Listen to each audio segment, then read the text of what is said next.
ਇਹ ਸਿਰਫ ਮੇਰੇ ਰੱਬ ਦਾ ਕਮਾਲ ਹੈ ਕਿ ਅਸੀਂ ਛੋਟਾ ਜਿੰਨਾ ਬੀਜ ਲਾਇਆ ਸੀਗਾ ਤੇ ਅੱਲਾਹ ਤਾਲਾ ਨੇ ਆ ਦੇਖੋ ਕਿੱਡੇ ਵੱਡੇ ਤੋਹਫੇ ਦੇ ਵਿੱਚ, ਕਿੱਡੇ ਵੱਡੇ ਰਿਵਾਰਡ ਦੇ ਵਿੱਚ ਜਿਹੜਾ ਨਾ ਵਾਪਸੀ ਦਿੱਤਾ। ਸਰਦੀਆਂ ਨਾ ਜਗ੍ਹਾ ਇਹ ਨਿਕਲੇ ਨਹੀਂ ਹੈਗੇ। ਸਹੀ ਗੱਲ ਹੈ, ਬਸ ਸਾਰੀਆਂ ਥੋੜੀਆਂ ਹੋ ਗਈਆਂ ਖਤਮ। ਬਿਲਕੁਲ। अस्सलाम वालेकुम सज्जनों, बेलियो तो मित्रों, ਤੁਹਾਡਾ ਕੀ ਹਾਲ ਚਾਲ ਹੈ? ਉਮੀਦ ਹੈ ਸਾਰੇ ਠੀਕ ਠਾਕ ਹੋਣਗੇ, ਵਧੀਆ ਹੋਣਗੇ। ਲਹਿੰਦੇ ਪੰਜਾਬ ਤੇ ਚੜ੍ਹਦੇ ਪੰਜਾਬ। ਲਹਿੰਦੇ ਪੰਜਾਬ ਦਾ ਇੱਕ ਫਾਰਮ ਦਿਖਾਲਦਾ ਪਿਆ ਤੁਹਾਨੂੰ। ਮਾਸ਼ਾਅੱਲਾ ਚਾਚਾ ਜੀ ਹੁੰਦੇ ਨੇ, ਚਾਚਾ ਯੂਸਫ, ਉਹਨਾਂ ਨਾਲ ਵੀ ਮਿਲਾਨਾ ਤੇ ਤੁਹਾਨੂੰ ਇਹ ਖੂਬਸੂਰਤ ਇਹਨਾਂ ਦਾ ਫਾਰਮ ਜਿਹੜਾ ਬਣਾਇਆ ਨਾ, ਇਹ ਵੇਖੋ, ਇਹ ਦੇਖੋ, ਇਹ ਮਾਸ਼ਾਅੱਲਾ ਸਾਰਾ ਇੱਥੇ ਅੱਜ ਧੁੱਪ ਨਿਕਲੀ ਹੋਈ ਹੈ ਤੇ ਰੌਣਕ ਵੀ ਹੈ ਤੇ ਚਾਚਾ ਰਾਤ ਦਿਨ ਮਿਹਨਤ ਕਰਦਾ ਹੈ। ਤੇ ਅੱਜ ਕੱਲ੍ਹ ਦੇ ਨੌਜਵਾਨ ਜਿਹੜੇ ਪੜ੍ਹ ਲਿਖ ਕੇ ਕਹਿੰਦੇ ਨੇ ਅਸੀਂ ਕੰਮ ਨਹੀਂ ਕਰ ਸਕਦੇ, ਅਸੀਂ ਕੁਛ ਨਹੀਂ ਕਰ ਸਕਦੇ, ਉਹਨਾਂ ਵਾਸਤੇ ਮੋਟੀਵੇਸ਼ਨਲ ਵੀਡੀਓ ਵੀ ਹੈਗੀ ਆ। अस्सलाम वालेकुम चाचा जी, ਕੀ ਹਾਲ ਚਾਲ ਆ? ਇਹ ਜੀ ਮਾਸ਼ਾਅੱਲਾ ਚਾਚਾ ਯੂਸਫ ਨੇ 3-4 ਸਾਲ ਤੋਂ ਇਸ ਚੀਜ਼ ਦਾ ਨਾ ਜਿਹੜਾ ਸ਼ੌਕ ਕਰਦੇ ਪਏ ਨੇ। 10-12 ਸਾਲ ਤੋਂ? ਲਓ ਜੀ ਮੈਂ ਭੁੱਲ ਗਿਆ ਫਿਰ। 10-12 ਸਾਲ ਤੋਂ ਚਾਚਾ ਜੀ ਆ ਦੇਖੋ ਸ਼ੌਕ ਕਰਦੇ ਪਏ ਨੇ ਤੇ ਕੱਲਾ ਇਸ ਫਾਰਮ ਨੂੰ ਜਿਹੜਾ ਨਾ ਮਾਸ਼ਾਅੱਲਾ ਸੰਭਾਲੀ ਪਏ ਨੇ। ਤੇ ਇਹ ਦੇਖੋ 4 ਚਪੇਰੇ ਬਸ ਤੁਹਾਨੂੰ ਮਾਲ ਹੀ ਮਾਲ, ਅੱਛਾ ਮਾਲ, ਵਧੀਆ ਮਾਲ ਜਿਹੜਾ ਨਾ ਉਹ ਨਜ਼ਰ ਆਏਗਾ, ਹੋਰ ਤੁਹਾਨੂੰ ਜਿਹੜਾ ਨਾ ਕੁਛ ਨਹੀਂ ਨਜ਼ਰ ਆਣਾ। ਤੇ ਇਹ ਦੇਖੋ ਮਾਸ਼ਾਅੱਲਾ ਖੂਬਸੂਰਤ ਗਾਵਾਂ, ਚੀਜ਼ਾਂ, ਸਾਰਾ ਕੁਛ ਹੈ ਵਾ। ਤੇ ਇੱਥੇ ਜਿਹੜਾ ਨਾ ਇਹਨਾਂ ਦੀ ਆਪ ਜਿਹੜਾ ਨਾ ਹਿਫਾਜ਼ਤ ਕਰਦੇ ਨੇ, ਆਪ ਹੀ ਸਾਰਾ ਕੁਛ ਕਰਦੇ ਨੇ। ਅਸੀਂ ਵੀ ਜਿਹੜਾ ਨਾ ਵਾੜੇ ਦੇ ਵਿੱਚ ਹੈਗੇ ਆ ਤੇ ਤੁਹਾਨੂੰ ਦਿਖਾਲਦੇ ਆ। ਇਹ ਦੇਖੋ 5-5, 6-6 ਮਹੀਨੇ ਦਾ ਫਲਾਕ ਪਾ ਕੇ ਤੇ ਗਾਵਾਂ ਤਿਆਰ ਕਰਦੇ ਨੇ, ਫਿਰ ਅੱਗੇ ਵੇਚਦੇ ਨੇ ਤੇ ਫਿਰ ਉਹਨਾਂ ਤੋਂ ਬਾਅਦ ਜਿਹੜਾ ਨਾ ਇਹਦੇ ਤੋਂ ਮਾਸ਼ਾਅੱਲਾ ਅਲਹਮਦੁਲਿਲਾ ਅੱਛਾ ਜਿਹੜਾ ਆਊਟਪੁੱਟ ਉਹ ਜਿਹੜਾ ਚਾਚਾ ਜੀ ਜਿਹੜਾ ਉਹ ਲੈਂਦੇ ਨੇ। ਤੇ ਚਾਚਾ ਇੱਕ ਇਹ ਤੇ ਇੱਕ ਇਹਨਾਂ ਦੇ ਬੇਟੇ ਜਿਹੜੇ ਨਾ ਇਹ ਦੋਨੇ ਸੰਭਾਲਦੇ ਨੇ ਤੇ ਇਹ ਕੰਮ ਚਲਾਉਂਦੇ ਨੇ। ਚਾਚੂ ਜੀ ਹੋਰ ਕੀ ਹਾਲ ਚਾਲ ਆ? ਪਹਿਲੇ ਤਾਂ ਇਹ ਦੱਸੋ ਮਾਸ਼ਾਅੱਲਾ ਤੁਹਾਡੀ ਸਿਹਤ ਦਾ ਰਾਜ਼ ਕੀ ਹੈਗਾ? ਅੱਛਾ ਅੱਛਾ ਚਲੋ ਜੀ ਮਾਸ਼ਾਅੱਲਾ ਮਾਸ਼ਾਅੱਲਾ। ਇਹ ਦੇਖੋ ਜੀ, ਇਹ ਮਿਹਨਤ ਜਦੋਂ ਤੁਸੀਂ ਕਰਦੇ ਹੋ ਨਾ ਤਾਂ ਮਿਹਨਤ ਦਾ ਫਲ ਅੱਲਾਹ ਤਾਲਾ ਲਾਜ਼ਮੀ ਦਿੰਦਾ ਹੈਗਾ ਅਲਹਮਦੁਲਿਲਾ ਨਾਲ। ਚਾਚਾ ਮੈਂ ਜਦੋਂ ਦਾ ਚਾਚਾ ਨੂੰ ਜਾਣਦਾ 4-5 ਸਾਲ ਤੋਂ ਜਾਣਦਾ, ਲੇਕਿਨ ਚਾਚਾ ਕਹਿੰਦਾ ਮੇਰਾ 10-12 ਸਾਲ ਪੁਰਾਣਾ ਜਿਹੜਾ ਕੰਮ ਹੈਗਾ ਵਾ ਤੇ ਉਹ ਮੈਂ ਕਰਦਾ ਵਾਂ। ਤੇ ਐਵੇਂ ਸਾਰਾ ਦਿਨ ਮਾਲ ਦੇ ਵਿੱਚ ਰਹਿੰਦੇ ਨੇ, ਉਹਨਾਂ ਦੀ ਖਿਦਮਤ, ਟਾਈਮ ਤੇ ਪੱਠਾ, ਟਾਈਮ ਤੇ ਪਾਣੀ ਤੇ ਟਾਈਮ ਤੇ ਸਾਰਾ ਕੁਝ ਹਾਸਲ ਕਰਦੇ ਨੇ। ਇਹ ਗਾਵਾਂ ਇਹ ਪਰਚੇਜ਼ ਕਰਦੇ ਨੇ ਲਾਹੌਰ ਤੋਂ, ਕੋਈ ਰਿਮਯਾਰ ਖਾਨ ਤੋਂ, ਮੁਖਤਲਿਫ ਮੰਡੀਆਂ ਜਿਹੜੀਆਂ ਪੰਜਾਬ ਦੀਆਂ ਨੇ। ਤੇ ਇਹਨਾਂ ਨੂੰ ਫਿਰ ਮੈਲ ਵੀ ਪਾਉਂਦੇ, ਮੱਡ ਵੀ ਪਾਉਂਦੇ, ਪੱਠਾ ਵੀ ਪਾਉਂਦੇ, ਸਾਰਾ ਕੁਝ ਕਰਦੇ ਆ। ਤੇ ਫਿਰ ਅਗਰ ਤੁਸੀਂ 40-50 ਗਾਂ ਰੱਖੀ ਹੋਵੇ ਨਾ ਤੇ ਉਹਦਾ ਮਾਸ਼ਾਅੱਲਾ ਤੁਹਾਨੂੰ ਅੱਛਾ ਜਿਹੜਾ ਨਾ ਆਊਟਪੁੱਟ ਮਿਲਦੀ ਆ, ਯਾਨੀ ਕਿ ਲੱਖਾਂ 'ਚ ਤੁਹਾਨੂੰ ਫਾਇਦਾ ਮਿਲਦਾ ਹੈਗਾ। ਤੁਸੀਂ 10-10, 20-20 ਹਜ਼ਾਰ ਦੀ ਨੌਕਰੀ ਕਰਨ ਦੀ ਬਜਾਏ ਕੁਝ ਪੈਸੇ ਵਜ਼ੀਰ ਆਲਾ ਪੰਜਾਬ ਨੇ ਜਿਵੇਂ ਸਾਡੇ ਵਾਸਤੇ ਇਨੀਸ਼ੀਏਟਿਵ ਲਿਆ, ਨੌਜਵਾਨਾਂ ਵਾਸਤੇ ਥੋੜ੍ਹੇ ਪੈਸੇ ਇਕੱਠੇ ਕਰਕੇ ਤੇ ਐਵੇਂ ਆਪਣਾ ਫਾਰਮ ਪਾਓ ਮਾਸ਼ਾਅੱਲਾ। ਤੇ ਫਿਰ ਅੱਛਾ ਭਲਾ ਜਿਹੜਾ ਨਾ ਤੁਹਾਨੂੰ ਉਹ ਰਿਵਾਰਡ ਜਿਹੜਾ ਨਾ ਉਹ ਲਾਜ਼ਮੀ ਮਿਲੇਗਾ ਮਾਸ਼ਾਅੱਲਾ ਨਾਲ। ਤੇ ਚਾਚਾ ਜੀ ਗਾਵਾਂ ਜਿਹੜੀਆਂ ਨਾ ਸਾਨੂੰ ਦਿਖਾ ਰਹੇ ਨੇ ਸਾਰੇ ਪਾਸੇ ਇਕੱਠੀਆਂ ਕਰਕੇ। ਤੇ ਇਹ ਦੇਖੋ ਇੱਧਰ ਚਾਚਾ ਜੀ ਖੁਦ ਨੇ ਜਿਹੜਾ ਸਾਰਾ ਕੰਮ ਖੁਦ ਕਰਦੇ ਨੇ ਤੇ ਸਿਸਟਮ ਪੂਰਾ ਮਾਸ਼ਾਅੱਲਾ ਖੂਬਸੂਰਤ ਹੈਗਾ, ਸਾਫ ਸੁਥਰਾ ਫਾਰਮ ਹੈਗਾ, ਜਿਹਨੂੰ ਕਿ ਖੁਦ ਜਿਹੜਾ ਨਾ ਮੈਨੇਜ ਕਰਦੇ ਨੇ 24 ਘੰਟੇ। ਠੀਕ ਹੈ, ਰਾਤ ਦਿਨ ਮਿਹਨਤ ਕਰਦੇ ਤੇ ਇਹ ਤੋਂ ਅੱਛੀ ਆਊਟਪੁੱਟ ਲੈਂਦੇ ਨੇ ਮਾਸ਼ਾਅੱਲਾ। ਚਾਚਾ ਜੀ ਇੱਕ ਸਵਾਲ ਪੁੱਛਣਾ ਤੇ ਉਹਦਾ ਜਵਾਬ ਦੇਣਾ। ਅੱਜ ਕੱਲ੍ਹ ਦੀ ਜਿਹੜੀ ਨੌਜਵਾਨ ਨਸਲ ਆ ਕੱਪੜਿਆਂ ਨੂੰ ਮਿੱਟੀ ਨਹੀਂ ਲੱਗਣ ਦਿੰਦੀ, ਐਵੇਂ ਰੱਖਦੀ ਹੈ ਸਾਫ ਸੁਥਰੇ। ਪੜ੍ਹੇ ਲਿਖੇ ਆ ਤੇ ਉਹਨਾਂ ਵਾਸਤੇ ਕੀ ਪੈਗਾਮ ਹੈਗਾ? ਵਿਚਾਰੇ ਵਾਲਦੈਨ ਪਰੇਸ਼ਾਨ ਨੇ ਕਿ ਅਸੀਂ ਕੀ ਕਰੀਏ, ਬੱਚੇ ਕੋ ਕੀ ਕੰਮ ਕਰਵਾਈਏ, ਨੌਕਰੀਆਂ ਹੈ ਨਹੀਂ। ਤੇ ਇਹ ਵੀ ਦੱਸੋ ਕਿ ਮਾਲ ਦੇ ਵਿੱਚੋਂ ਅੱਲਾਹ ਤਾਲਾ ਜਿਹੜਾ ਨਾ ਕਿੰਨਾ ਰਿਜ਼ਕ ਦਿੰਦਾ ਹੈ ਤੇ ਕਿੰਨਾ ਫਾਇਦਾ ਹੈਗਾ? ਅਲਹਮਦੁਲਿਲਾ ਬਹੁਤ ਫਾਇਦਾ ਜੀ, ਅਲਹਮਦੁਲਿਲਾ ਜਿੰਨੇ ਸਾਂਭ ਕਰੋ ਉਹਨਾਂ ਮਾਸ਼ਾਅੱਲਾ ਮਾਸ਼ਾਅੱਲਾ ਜੀ। ਚਲੋ ਜਿੰਨੇ ਤੁਸੀਂ ਸਾਂਭ ਕਰ ਉਨੀ ਘੱਟ ਵਾ ਸਾਂਭ ਜੀ। ਜਿੰਨੀ ਜਾਏ ਸਾਂਭ ਕਰਨਗੇ ਉਹਨੂੰ ਇਹ ਸਮਝ ਘੱਟ ਸਾਂਭ ਸਮਝੋ, ਤੁਸੀਂ ਇਹ ਨਾ ਸਮਝੋ ਵੀ ਅਸੀਂ ਬਹੁਤ ਸਾਂਭ ਕਰ ਰਹੇ ਹਾਂ। ਜੀ ਜੀ ਜੀ ਜੀ ਬਿਲਕੁਲ ਬਿਲਕੁਲ।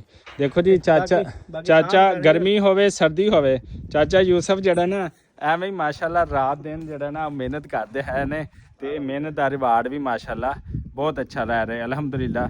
ਬਾਕੀ ਅੱਗੇ ਚੱਲ ਕੇ ਤੁਹਾਨੂੰ ਵੀਡੀਓ 'ਚ ਹੋਰ ਚੀਜ਼ਾਂ ਵੀ ਦੱਸਾਂਗੇ ਤੇ ਸਾਡੇ ਨਾਲ ਜੁੜੇ ਰਹੋ ਮਾਸ਼ਾਅੱਲਾ। ਜੀ ਆਪਾਂ ਅਕਸਰ ਕਹੀਦਾ ਹੁੰਦਾ ਮੁਖਤਲਿਫ ਵੀਡੀਓਜ਼ ਦੇ ਵਿੱਚ ਕਿ ਜਿਹੜੇ ਪਿੰਡ ਦੇ ਨਾ ਰੰਗ ਆਪਣੇ ਹੀ ਨਿਰਾਲੇ ਹੁੰਦੇ ਨੇ ਤੇ ਮਾਸ਼ਾਅੱਲਾ ਫੁੱਲ ਛੁੱਲ ਵੀ ਤੇ ਸਬਜ਼ੀਆਂ ਵੀ ਜਿਹੜੀਆਂ ਹਰ ਪਾਸੇ ਜਿਹੜਾ ਨਾ ਰੌਣਕ ਮਿਲਦਾ ਹੈ ਮਾਸ਼ਾਅੱਲਾ। ਅੱਜ ਧੁੱਪ ਨਿਕਲੀ ਹੈ ਵਾਹਵਾ ਦਿਨਾਂ ਬਾਅਦ ਤੇ ਮਾਸ਼ਾਅੱਲਾ ਨਾਲ ਪਿੰਡ ਦੀ ਖੂਬਸੂਰਤੀ ਵੀ ਆਪੀ ਦੱਸਦੀ ਪਈ ਹੈ। ਜਦੋਂ ਧੁੱਪ ਨਿਕਲ ਆਉਂਦੀ ਹੈ ਮੌਸਮ ਜਿਹੜਾ ਵਧੀਆ ਹੁੰਦਾ ਤੇ ਉਦੋਂ ਖੂਬਸੂਰਤੀ ਵੀ ਵਧੀਆ ਹੋ ਜਾਂਦੀ ਹੈ ਪਿੰਡ ਦੀ। ਜਨਾਬ ਮੂੰਗਰੇ ਸ਼ੁੰਗਰੇ ਇੱਧਰ ਲਾਏ ਹੋਏ ਅਸੀਂ ਤਾਜ਼ਾ ਸਬਜ਼ੀਆਂ ਪਿੰਡ ਦੀਆਂ ਤੇ ਆਪਣੇ ਹੀ ਫਾਇਦੇ ਤੇ ਆਪਣੇ ਹੀ ਚਰਚੇ ਦੇ ਲਹਿੰਦੇ ਪੰਜਾਬ ਪਾਕਿਸਤਾਨ ਦੇ ਤੇ ਅਲਹਮਦੁਲਿਲਾ ਅਸੀਂ ਜਿਹੜਾ ਨਾ ਇਹ ਦੇਖੋ ਆਪਾਂ ਖੁਦ ਹੀ ਵੱਢੇ ਨੇ। ਇਹ ਦੇਖੋ ਮੂੰਗਰੇ ਤਾਜ਼ਾ ਫਰੈਸ਼ ਜਿਹੜੇ ਆ ਨਾ ਇਹ ਦੇਖੋ ਸ਼ਹਿਰੋਂ ਭਾਵੇਂ 10 ਰੁਪਏ ਕਿਲੋ ਹੀ ਕਿਉਂ ਨਾ ਲੱਭਣ ਲੇਕਿਨ ਇਹੋ ਜਿਹੇ ਫਰੈਸ਼ ਤਾਂ ਨਹੀਂ ਨਾ ਲੱਭਣੇ ਉਸਤਾਦ ਜੀ। ਤੇ ਫਿਰ ਇਹਦਾ ਮਿਆਰ ਟੇਸਟ ਤੇ ਅਲੱਗ ਹੀ ਹੁੰਦਾ ਹੈ। ਇਹ ਜਿਹੜੇ ਪਿੰਡੀ ਇਸਲਾਮਾਬਾਦ ਵਾਲੇ ਬੈਠੇ ਨੇ ਨਾ ਲੋਕ ਜਿਨ੍ਹਾਂ ਨੂੰ ਇਹ ਫਰੈਸ਼ ਸਬਜ਼ੀ 3 ਦਿਨ ਬਾਅਦ ਜਾ ਕੇ ਨਸੀਬ ਹੁੰਦੀ ਉਹਨਾਂ ਕੋਲ ਪੁੱਛੋ ਕਿ ਫਰੈਸ਼ ਕੀ ਚੀਜ਼ ਹੁੰਦੀ ਹੈ। ਅੱਛਾ ਇਹਦੇ ਇਲਾਵਾ ਜਨਾਬ ਅਸੀਂ ਅਲਹਮਦੁਲਿਲਾ ਇਹ ਮੂਲੀਆਂ ਵੱਢੀਆਂ ਨੇ। ਹੁਣ ਮੂਲੀ ਦਾ ਸਾਈਜ਼ ਚੈੱਕ ਕਰਨਾ ਮਾਸ਼ਾਅੱਲਾ ਮਾਸ਼ਾਅੱਲਾ। ਇਹ ਦੇਖੋ ਹਾ ਕਿਆ ਬਾਤ ਹੈ ਜੀ। ਇਹ ਦੇਖੋ ਇਹ ਸਾਈਜ਼ ਹੈ ਅੱਲਾਹ ਤਾਲਾ ਦੀ ਸ਼ਾਨ ਕਿ ਐਡੀ ਵੱਡੀ ਜਿਹੜੀਆਂ ਨਾ ਇਹ ਮੂਲੀਆਂ ਇਹ ਸਿਰਫ ਮੇਰੇ ਰੱਬ ਦਾ ਕਮਾਲ ਹੈ ਕਿ ਅਸੀਂ ਛੋਟਾ ਜਿੰਨਾ ਬੀਜ ਲਾਇਆ ਸੀਗਾ ਤੇ ਅੱਲਾਹ ਤਾਲਾ ਨੇ ਆ ਦੇਖੋ ਕਿੱਡੇ ਵੱਡੇ ਤੋਹਫੇ ਦੇ ਵਿੱਚ ਕਿੱਡੇ ਵੱਡੇ ਰਿਵਾਰਡ ਦੇ ਵਿੱਚ ਜਿਹੜਾ ਨਾ ਵਾਪਸੀ ਦਿੱਤਾ। ਅਸਲਾਮ ਅਲੈਕਮ ਮੀਆਂ ਸਾਹਿਬ ਕੀ ਹਾਲ ਚਾਲ ਆ? ਠੀਕ ਹੈ। ਮੂਲੀਆਂ ਪਕੜ ਖਾ ਤਾਜ਼ਾ ਦਮ ਹੋ ਕੰਮ ਕਰਕੇ ਆਇਆ ਹੈ। ਦੇਖੋ ਮਾਸ਼ਾਅੱਲਾ ਕਿੰਨੀਆਂ ਵੱਡੀਆਂ ਵੱਡੀਆਂ ਨੇ ਹੈ ਰੱਬ ਦੀ ਸ਼ਾਨ ਹੈ ਮਾਸ਼ਾਅੱਲਾ। ਹੋਰ ਤਬੀਅਤ ਸਿਹਤ ਕੈਸੀ ਆ? ਠੀਕ ਹੈ। ਕੰਮ ਕਾਜ ਧੁੱਪ ਅੱਜ ਕਿੰਨੇ ਦਿਨਾਂ ਬਾਅਦ ਨਿਕਲੀ ਪਿੰਡ? 2-3 ਦਿਨਾਂ ਬਾਅਦ।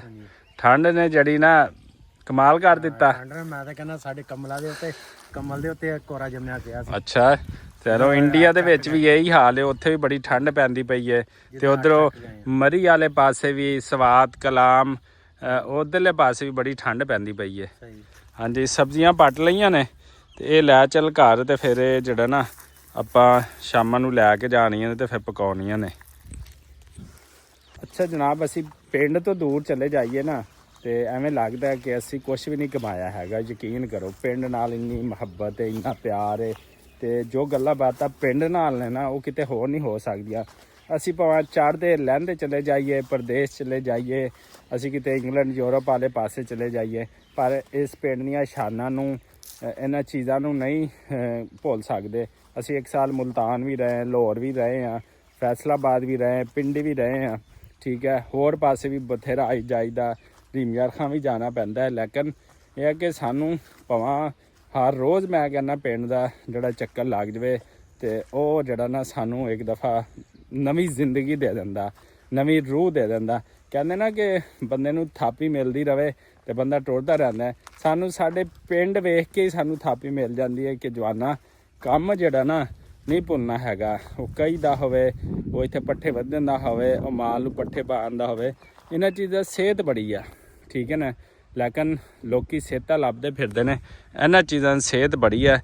ਅੱਲਾਹ ਤਾਲਾ ਮੇਰੇ ਇਸ ਪਿੰਡ ਨੂੰ ਜਿਹੜਾ ਹਮੇਸ਼ਾ ਐਵੇਂ ਹੀ ਕਾਇਮ ਦائم ਰੱਖੇ ਸਾਡੇ ਪੂਰੇ ਪਾਕਿਸਤਾਨ ਨੂੰ ਕਾਇਮ ਦائم ਰੱਖੇ ਸਾਡੇ ਪੂਰੇ ਪਿੰਡਾਂ ਨੂੰ ਲਹਿੰਦੇ ਪੰਜਾਬ ਚੜ੍ਹਦੇ ਪੰਜਾਬ ਪੂਰੇ ਪਾਕਿਸਤਾਨ ਨੂੰ ਐਵੇਂ ਕਾਇਮ ਦائم ਰੱਖੇ ਸਾਡੀ ਉਮਤ ਮੁਸਲਮਾਨ ਨੂੰ ਐਵੇਂ ਕਾਇਮ ਦائم ਰੱਖੇ ਤੇ ਹਮੇਸ਼ਾ ਇਹ ਪੰਜਾਬ ਦੇ ਪਿੰਡ ਹੋਣ ਇਹ ਸਿੰਧ ਦੇ ਹੋਣ ਇਹ ਬਲੋਚਿਸਤਾਨ ਦੇ ਹੋਣ ਤੇ ਭਾਵੇਂ KPK ਦੇ ਹੋਣ ਤੇ ਭਾਵੇਂ ਜਿੱਥੋਂ ਦੇ ਮਰਜ਼ੀ ਹੋਣ ਤੇ ਚੜ੍ਹਦੇ ਲਹਿੰਦੇ ਪੰਜਾਬ ਦੇ ਜਿੱਥੋਂ ਦੇ ਵੀ ਪਿੰਡ ਹੋਣ ਸਾਡੇ ਪੂਰੇ ਪੰਜਾਬ ਦੇ ਸਾਰੀ ਪੂਰੇ ਪਾਕਿਸਤਾਨ ਦੇ ਤੇ ਅੱਲਾਹ ਤਾਲਾ ਇਹਨਾਂ ਨੂੰ ਐਵੇਂ ਹੀ ਸ਼ਦਾਬ ਰੱਖੇ ਤੇ ਸਾਡੇ ਜ਼ਿਮੀਦਾਰ ਭਾਈ ਜਿਹੜੇ ਹੱਸਦੇ ਵੱਸਦੇ ਰਹਿਣ ਤੇ ਅੱਲਾਹ ਤਾਲਾ ਜਿਹੜੀ ਆਲੂਆਂ ਦੀ ਫਸਲ ਆ ਨਾ ਐਤਕੀ ਮੰਦੀ ਵਿਕਦੀ ਪਈ ਹੈ ਕੋਈ ਸੁਣਵਾਈ ਨਹੀਂ ਕਿਤੇ ਹੁੰਦੀ ਪਈ ਨਾ ਇੰਪੋਰਟ ਹੁੰਦੇ ਪਏ ਨੇ ਤੇ ਐਵੇਂ ਕਿੰਨੂ ਦੀ ਫਸਲ ਹੈ ਤੇ ਇਨਸ਼ਾਅੱਲਾ ਅੱਲਾਹ ਤਾਲਾ ਇਹਦਾ ਰਿਵਾਰਡ ਉਹਨਾਂ ਕਿਸਾਨ ਭਾਈਆਂ ਨੂੰ ਕਿਉਂਕਿ ਅਸੀਂ ਕਿਸਾਨੀ ਕਰਦੇ ਸਾਨੂੰ ਪਤਾ ਹੈ ਕਿ ਕਿਸਾਨ ਦਾ ਕੀ ਦੁੱਖ ਹੁੰਦਾ ਹੈ ਤੇ ਇਨਸ਼ਾਅੱਲਾ ਅੱਲਾਹ ਤਾਲਾ ਗਾਇਬ ਤੋਂ ਜਿਹੜੀ ਆ ਨਾ ਉਹ ਮਦਦ ਫਰਮਾਏਗਾ ਇਹਨਾਂ ਕਿਸਾਨਾਂ ਦੀ। ਇਸੇ ਦੁਆ ਔਰ ਉਮੀਦ ਦੇ ਨਾਲ ਕਿ ਤੁਸੀਂ ਜਿੱਥੇ ਰਹੋ ਖੁਸ਼ ਰਹੋ। ਅੱਜ ਤੁਹਾਨੂੰ ਇੱਕ ਕਾਰੋਬਾਰੀ ਵੀਡੀਓ ਵੀ ਦਿਖਾਈਏ ਤੇ ਲਿਹਾਜ਼ਾ ਆਪਣਾ ਜਿਹੜਾ ਨਾ ਉਹ ਕਾਰੋਬਾਰ ਵੀ ਕਰੋ ਸਾਰਾ ਕੁਝ ਕਰੋ ਤੇ ਅੱਲਾਹ ਤਾਲਾ ਤੁਹਾਨੂੰ ਐਵੇਂ ਕਾਇਮ ਦائم ਰੱਖੇ। ਸਾਨੂੰ ਦਿਓ ਇਜਾਜ਼ਤ। ਅੱਲਾ ਨਿਗਹਿਬਾਨ।